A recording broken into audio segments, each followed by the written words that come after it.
어, 야훼의 종의 노래 가운데 한 대목입니다.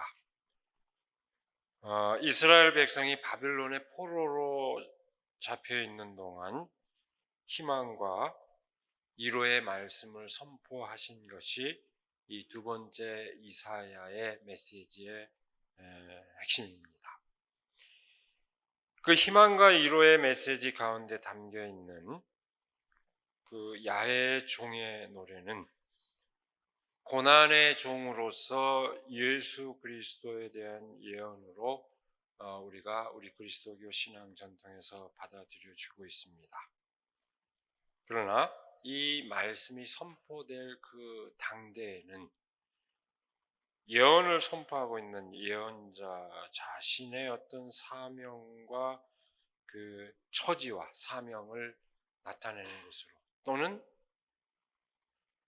고난을 겪고 있는 그 상황에서도 흔들림 없는 그 믿음과 그 희망을 간직한 이스라엘 백성 그 자신들의 처지와 자세를 함축하는 것으로 받아들여지기도 했습니다. 오늘 우리에게는 이 말씀이 바로 오늘 우리들의 어떤 사명과 우리들의 처지를 일깨워주는 그런 말씀으로도 충분히 받아들일 수 있습니다.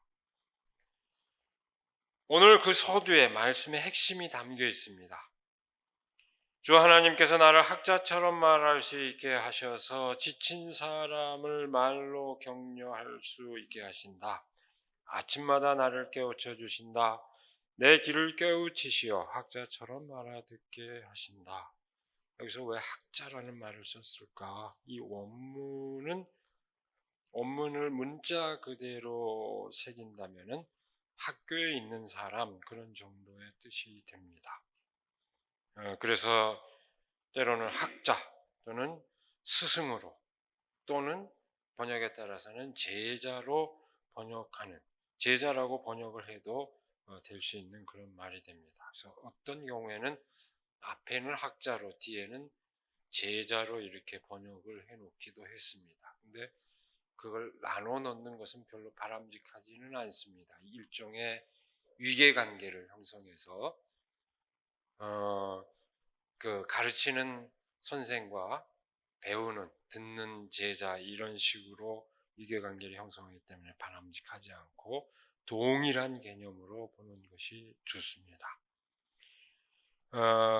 어떻게든 그 동일한 것으로 보고 스승이든 제자든 공부하는 사람이라고 보는 것이 옳습니다.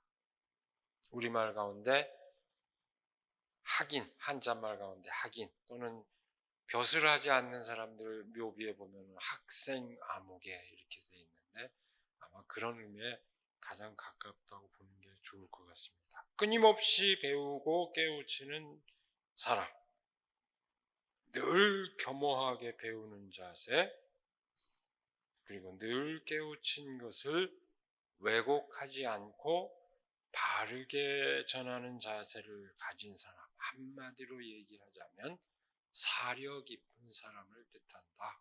이렇게 이해하면은 오늘 이 말씀이 얘기하는 학자의 의미가 무엇인지 그 의미를 새기는 셈입니다.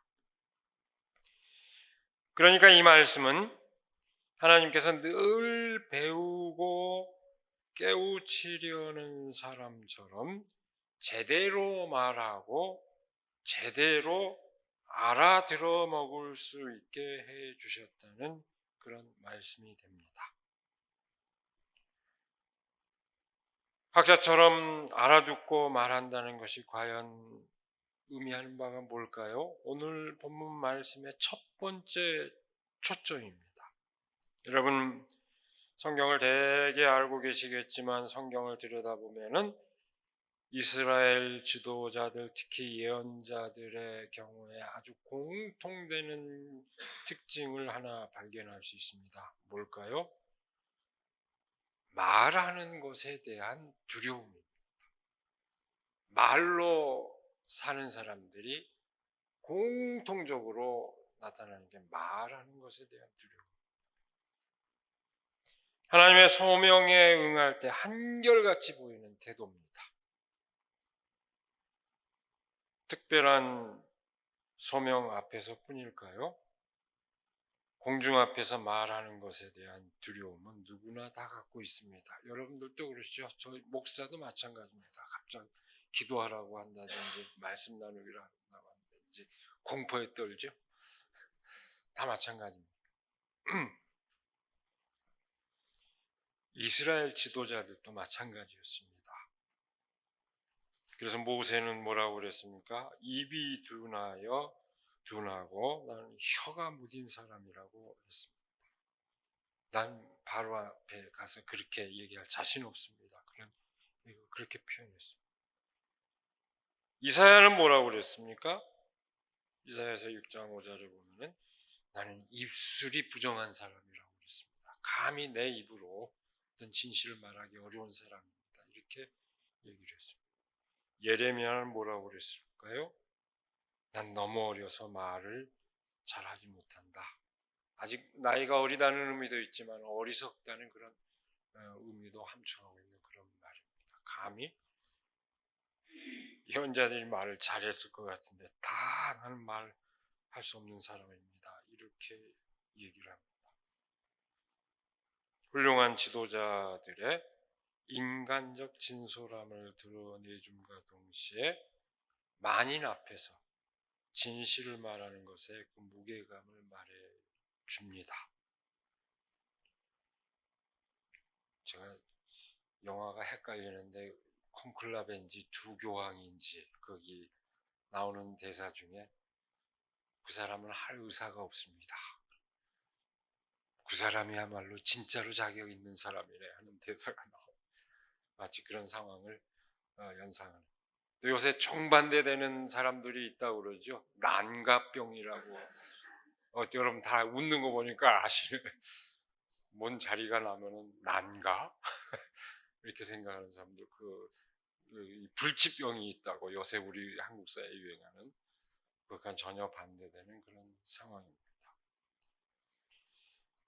진실을 거침없이 말한다는 것, 그것은 분명히 어려운 일입니다. 진실을 깨닫기 어려워 말하기 어렵기도 하지만 빤히 깨달은 진실이라도 그것을 다 말하기 쉬운 것은 아닙니다. 특히 목사 입장에서는 저는 그 점을 아주 절감합니다. 저는 정말 많은 말을 하고 삽니다. 제가 꼭 하고 싶어서가 아니라 많은 말을 하도록 요청을 받기 때문에 하고 살지만 그래도 모든 얘기를 다 하고 사는 건 아닙니다. 알아도 침묵을 해야 될 때도 많습니다. 사람들은 저마다 마음과 생각이 다르기 때문에 한편에 듣기 좋은 말은 한편에는 듣기 거북한 말이 될 수도 있습니다. 그래서 진실을 말하는 것은 언제나 중대한 선택과 결단을 동반합니다. 그 결단 없이 내뱉은 말은 소통의 수단이 되기보다는 상처를 안기는 무기가 될 수도 있습니다. 오늘 본문 말씀에서 하나님께서 나를 학자처럼 말할 수 있게 해 주었다는 이야기는 바로 그 선택, 그 결단을 하나님께서 가능하게 해줬다. 그런 의미를 함축합니다. 하나님의 종은 아주 분명한 선택을 합니다. 어떤 선택입니까? 지친 사람을 말로 격려할 수 있게 하신다고 했습니다. 이것이야말로 하나님께서 선택하게 해주시는 소중한 역할입니다.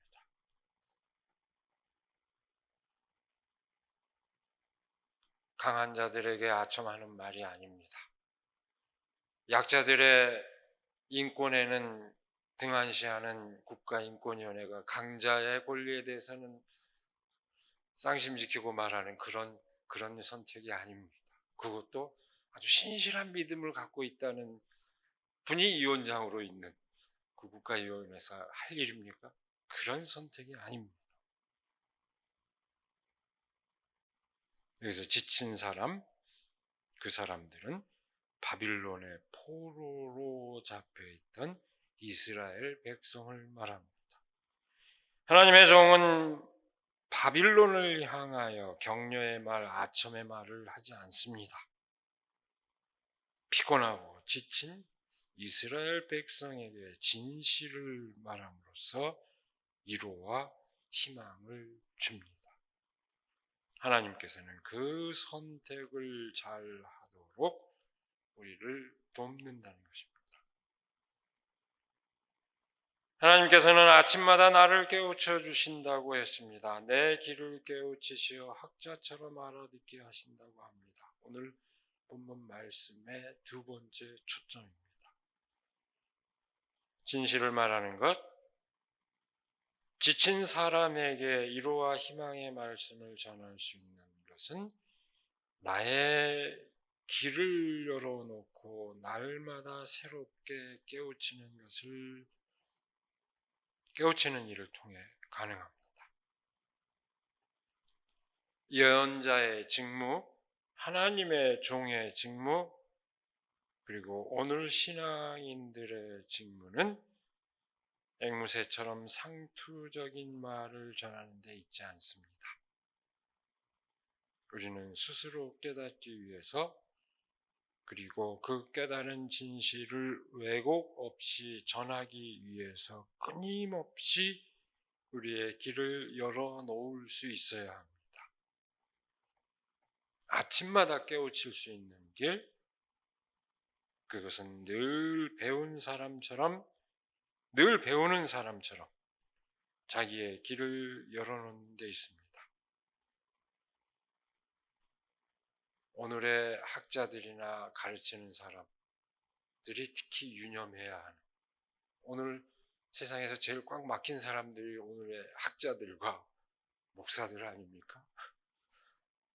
오히려 거꾸로 잘 유념해야 하는 그런 말씀입니다. 오늘 본문 말씀은 아침마다 하나님께서 깨우쳐 주신다고 했습니다. 하늘 아래 뭐 새로운 것이 있다고 아침마다 그것을 보고 깨닫기 위해서 긴장해야 하겠습니까? 꼭 그렇게 살아야 합니까? 하는 반문을 우리가 해볼 수도 있습니다. 오히려 주어진 일과 하나하나라도 흐트러짐 없이 잘 감당하고 그동안 배우고 알고 있는 것만이라도 제대로 말하고 잘 써먹는 것이 훨씬 가치 있는 일 아니겠냐고 생각할 수도 있습니다. 그것도 삶의 안정을 위해서, 삶의 안정을 가져다주는 아주 중요한 측면이기는 합니다. 그러나 늘 똑같은 현상을 경험하면서 평소에는 무심하게 지나쳤는데도 어느 날 문득 새삼스럽게 느껴지는 경험을 우리는 합니다. 저 사람은 늘 저 모양이야. 저 가게는 항상 저 자리에 있어. 아침이면 우리 지저귀는 새소리, 늘 지저귀는 새소리지. 또는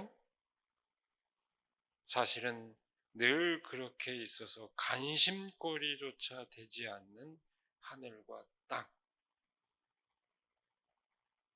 그렇게 무심히 지나치다가도 그 모든 현상이 완전히 다르게 보이는, 느껴지는 그런 순간이 있습니다. 아, 저 사람은 저런저런한데 아니었네라든지, 이 맑은 하늘의 고마움이라든지,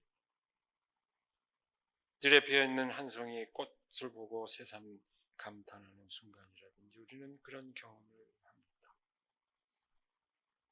그 계기가 무엇이었든 그것은 우리의 그 마음의 변화, 다시 말해서 우리들의 그 감수성이 평상시와는 달리 반짝일 때 겪는 그런 경험입니다.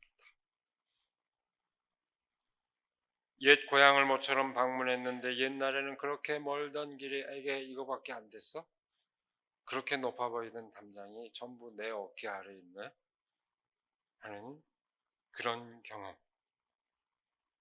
그것은 그렇게 느껴지는 경험을 하는데 그것은 나의 변화에서 비롯됩니다. 내가 그만큼 성장했다는 것을 말해줍니다. 아침마다 새롭게 깨우친다는 이치도 바로 그와 같습니다. 세상과 나의 생활이 어제나 오늘이나 그렇게 크게 달라질 것이 없음에도 불구하고 우리 마음의 변화, 우리 시각의 변화는 엄청난 깨달음을 가져올 수도 있습니다. 언제나 열린 마음으로 바라보고 열린 귀로 들으려는 예민한 감수성으로 모든 일을 대할 때 우리는 매일매일 새로운 깨달음에 이를 수 있습니다. 그 깨달음이 있을 때 우리는 어느 순간에나 진실을 제대로 말할 수 있게 됩니다. 지친 사람에게 진실한 말로 격려할 수 있는 것입니다. 하나님을 믿는 것, 신앙을 갖는 것, 그것은 항상 나를 열린 세계를 향하여 내맡기고 이제껏 내가 들어보지 못했거나 들었어도 지나쳤던 것에 새삼 귀를 기울일 수 있는 예민한 감수성을 갖는 것을 뜻합니다. 진실을 받아들이려는 귀가 열려 있으면 진실을 말하려는 일에도 두려움이 없습니다. 잘 들으면 잘 말할 수 있습니다. 아니, 잘 들어야 잘 말할 수 있습니다. 물론 그 과정이 반드시 순탄하지만은 않습니다. 오히려 어려움을 겪기 십상입니다. 오늘 본문 말씀은 그 어려움을 토로합니다. 5절 이하의 말씀입니다. 비방받기도 하고 때로는 아주 직접적으로 수모를 당할 수도 있습니다. 왜 그럴까요? 진실한 소리를 듣고 진실을 말하는 것을 반기지 않는 사람들이 많기 때문입니다.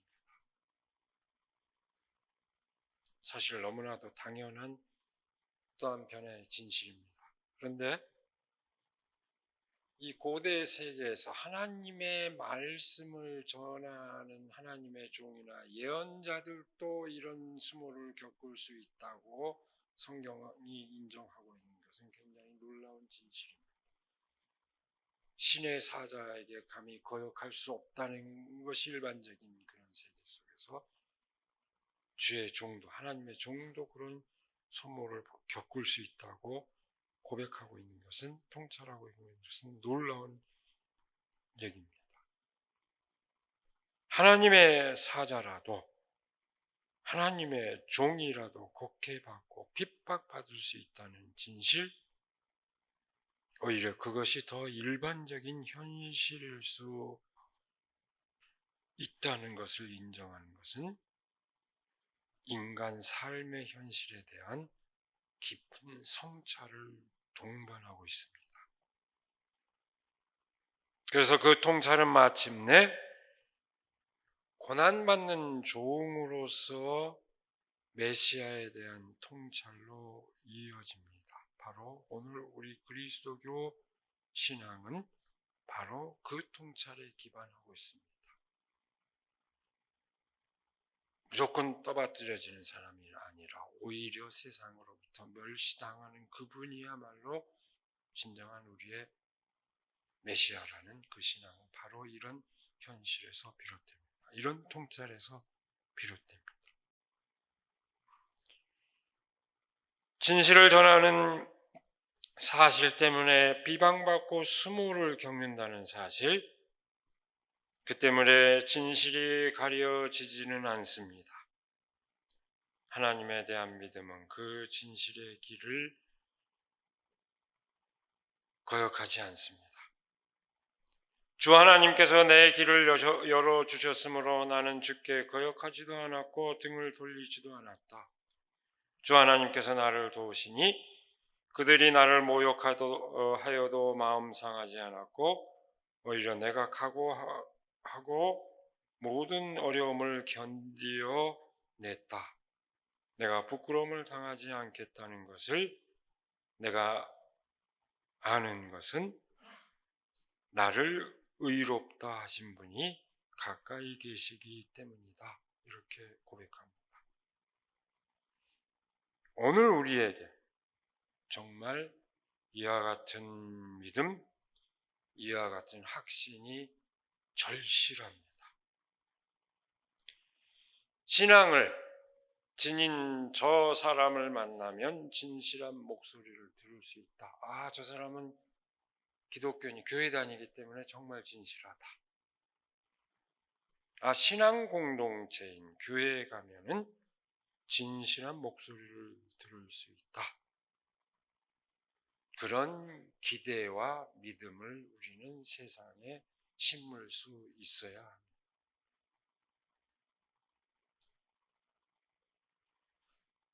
세상이 병들고 지쳐 있을 때 진실한 목소리로 위로하고 바로 세울 수 있어야 합니다.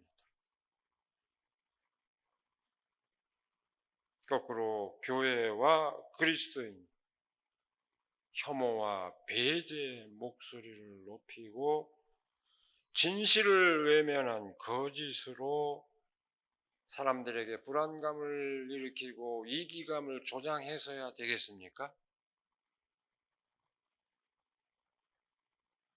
그런 목소리를 높이는 교회가 그리스도의 교회일 수는 없습니다.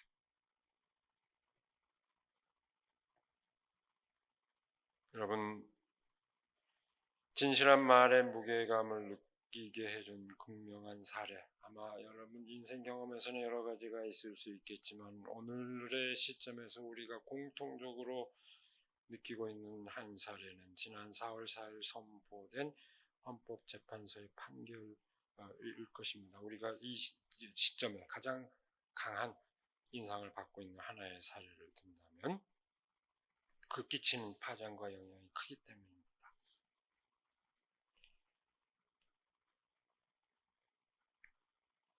우리가 오늘 지금 봄을 봄으로 실감하고 있게 된 것도 그 덕분이라고 할 수 있습니다. 그 바람에 봄바람을 타고 퍼지는 향기처럼 아름다운 이야기가 또 더불어서 퍼져나가고 있습니다. 아마 여러분들이 대개 다 아는 얘기일 거라고 생각돼서 더 길게 얘기하지는 않습니다. 헌법재판소 소장 대행을 맡은 그 재판관의 그 삶 자체도 존경스러울 뿐 아니라 그의 삶에 가마를 끼친 한 분,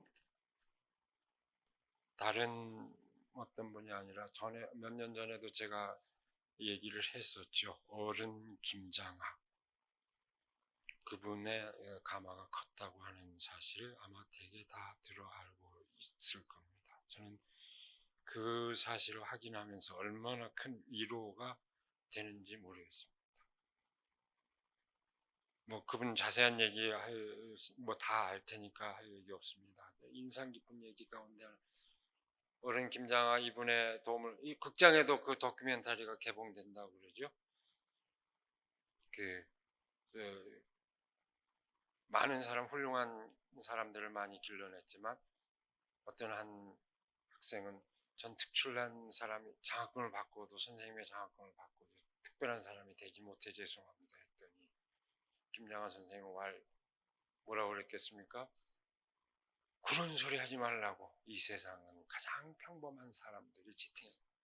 얼마나 큰 위로가 되는 얘기입니까? 진실이고 진실. 그 허위가 아니죠. 그냥 꾸민 말이 아니지 않습니까? 가장 평범한 진실이요 놀라운 위로가 되는 말씀입니다.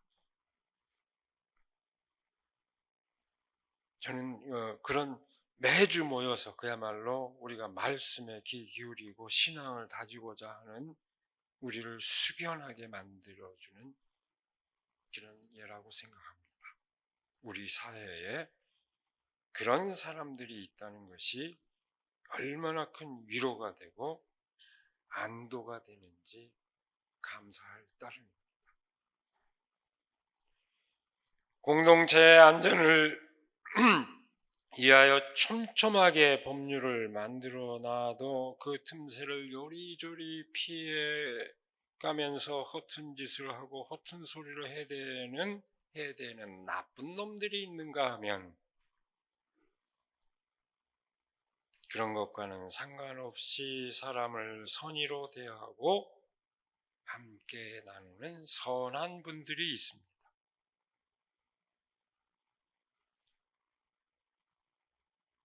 그 나쁜 놈들의 현란한 언어는 사람들에게 상처를 안기는 반면 선한 분들의 절제된 언어는 용기와 위로를 줍니다. 진실한 삶을 살았고 진실을 전파한 바로 그 사실 때문에 고난을 겪고 마침내 십자가의 죽음에 이르렀지만 결국 죽음에 이르게 한 그 세상 권세를 이기신 예수 그리스도의 길이 무엇을 의미하는지 깊이 새기는 한 주간, 고난 주간을 이제 우리가 맞이합니다. 우리의 언행이, 우리의 말과 행동이 무엇을 지향해야 하겠습니까? 진실에 근거하여 사람에게 위로와 용기를 주는 우리 모두가 되기를 시간에 간절히 기원합니다. 기도하겠습니다.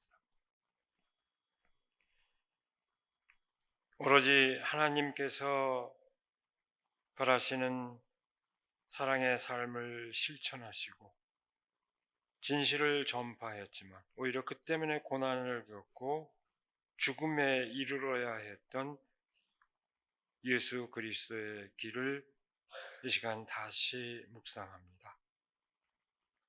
온갖 빈말이 난무하고 그 빈말들이 사람들에게 커다란 상처를 안기고 좌절을 안기는 이 세상 한가운데서 우리가 하나님께서 일깨워 주시는 그 진실을 전하고 온전히 사랑을 이룰 수 있도록 하나님 함께하여 주시옵소서. 세상으로부터 고난을 겪었으나 끝내 그 죽임의 권세를 딛고 일어서서 영원한 그 부활의 생명을 누리신 그리스도의 길을 우리가 새기게 하여 주시옵고 그 길을 따르게 하여 주시옵소서. 우리 한 사람 한 사람의 행동거지와 말이 사람에게 위로를 주고 용기를 주는 그런 말과 행동이 될 수 있도록 하나님 함께하여 주시옵소서. 우리 주 예수 그리스도의 이름으로 기도드리옵나이다. 아멘.